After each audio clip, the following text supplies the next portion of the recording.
got a lot of people from a lot of backgrounds, from lower class labourers to lower middle class to middle class people. And as the years go by, when the mall came up, it sort of increased a little in status. So earlier the labour that built the mall lived here. Now in those apartments, call centre executives or nurses who work at the Modi hospital live. So it's upgraded in a way, and I think it's only part of so many more neighbourhoods. It's what our country is growing like, this middle class aspiration.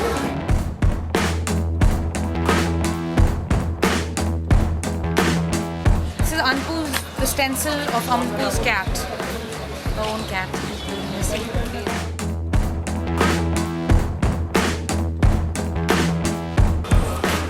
we have Anpu, Visham, and that's Flora.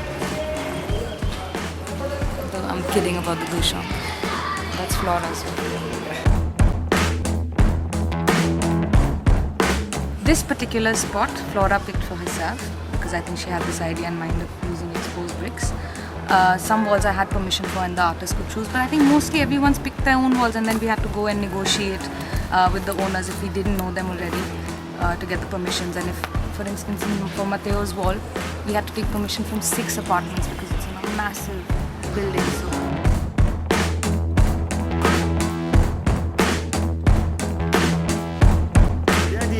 Di questo arcobaleno dorato nasce innanzitutto dal contrasto che c'è molto forte, molto evidente fra la realtà di Khirkee Extension e quello che possiamo vedere dall'altro lato della main road, in cui sorge una delle più grosse aree commerciali di Delhi. Quindi questo fortissimo contrasto fra due mondi che non si possono in nessun modo toccare, diciamo. E quindi da qui viene l'idea dell'oro che è un simbolo, diciamo, di ricchezza, di potere, e in questo caso io l'ho voluto usare traslandone il significato e quindi volendo rappresentare invece la ricchezza delle persone che vivono in questo posto.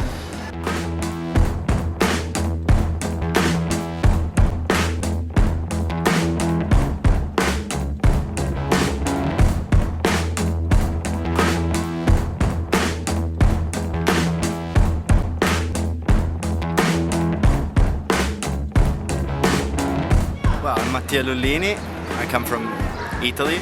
I've already done a collaborative wall with Ampu Parque, and now, well, it's the time for my wall, which is quite difficult. I mean, we have chosen this wall, which is not the best surface, but, well, the position was amazing, and so we decided to do this. But it will be difficult since we don't have a scaffolding and we don't have a lift or a cherry picker to use.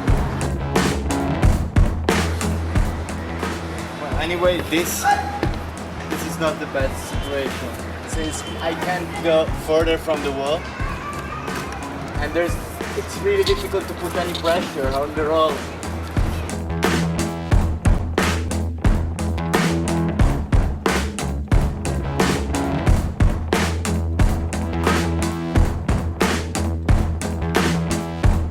It's absurd to be, painting in a place in which, when I'm not looking at my wall, I have on a side, like this street without even concrete on it, and people without, in a neighborhood without water and without anything. And if I look on the other side, what I see, it's the Hilton Hotel. It's pretty much intense. It's stimulating, I think. I don't know. It's an amazing place to work in.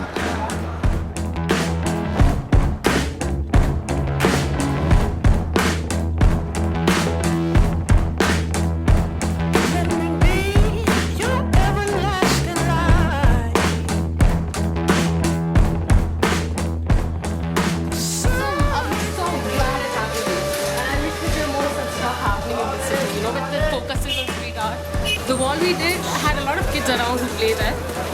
So most of the time that we were painting, there were lots of these kids around wondering what we are doing. With each step, they're like, "Hey, kya hai? Ye goat lag raha hai, ye bhains lag raha hai." So it was funny.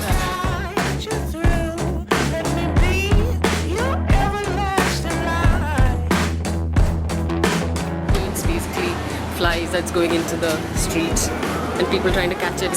Because usually this area is where they dump a lot of rubbish. A lot of these thela walas come here with the rubbish. And so it was filled with a lot of flies. At one point we couldn't even work much, except for the spray can fumes that kept the flies away a little bit. And that particular bit where it's tied to one of the flies, that's from a story that my dad told me about when he was a little boy. They would tie strings to dragonflies and fly them. And I love that idea. That imagery hasn't left my head since. Can't you see it's shining just for you? When Mattheya and Mattheyo came, they came with the knowledge of having painted walls before. I think a lot of us, the others, did not do that.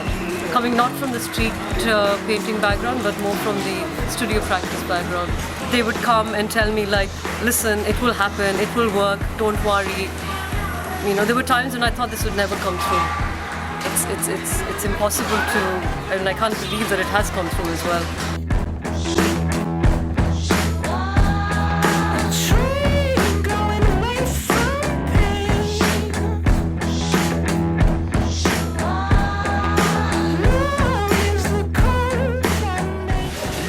I think they're nice, they're good people around, you know, they ask you, even people around here, they ask you for a chai, and it's like, it's a big thing. Let me be your everlasting light. Let me be your everlasting light. 7 days I think it took me to do it was fantastic because just the amount of learning one day. Then these kids started coming in and wanted to talk to me every day. And I wore my headphones like no. After spending 2 days doing that, I realized to turn the tables on the viewer or on these guys. And when they would ask me what the image is about, like you are doing, I would say, why do you want a meaning? Why do you want to know what it's about? Because this image will be with you. Over here, people are too much. I mean, they're involved. They can see the work. They feel it. Like when in the process, it's like asking, "What are you doing? What are you doing?" But at the end, I mean, I feel it's a very straight way of saying, like this is what it is. These kids would come up and watch us paint and would talk about them painting, them doing whatever artwork they were in school.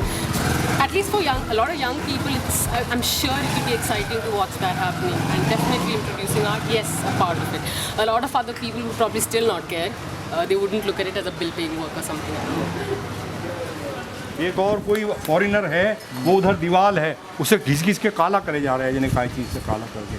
अब ये ऐसे करके ये ऐसे वहाँ तक बताओ ये बनाया है। ये बनाया क्या? ये तो हाथ लगता हाथ है। हाँ, ये हाथ है, ये सांप का मुँह है। सांप लग रहा, सांप का मुँह है। इसका यहाँ लगाने का क्या मतलब है? ये पब्लिक को क्या बताना चाह रहे हैं यहाँ लगा के? और फिर उसके बाद ये आप जो है फोटो क्यों खींच रहे हैं इसका? ये कहीं बिकेगी सीनरी, क्या होगा? मेरे को समझ में नहीं आ रहा है। बनाने का मकसद क्या है?